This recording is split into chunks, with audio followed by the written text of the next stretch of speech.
this video, I will use 5 points to give you a brief introduction of CNC Machining Center and have a further understanding how does the product being produced.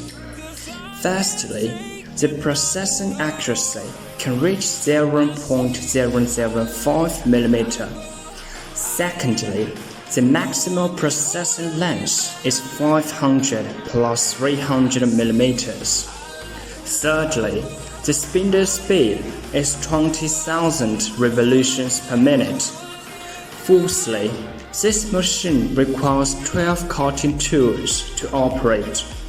Finally, commonly used processing materials are aluminum, copper, iron, stainless steel, and other materials.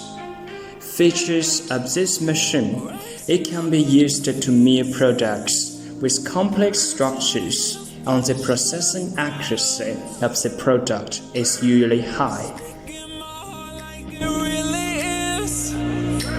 Industrial Motivate the Future.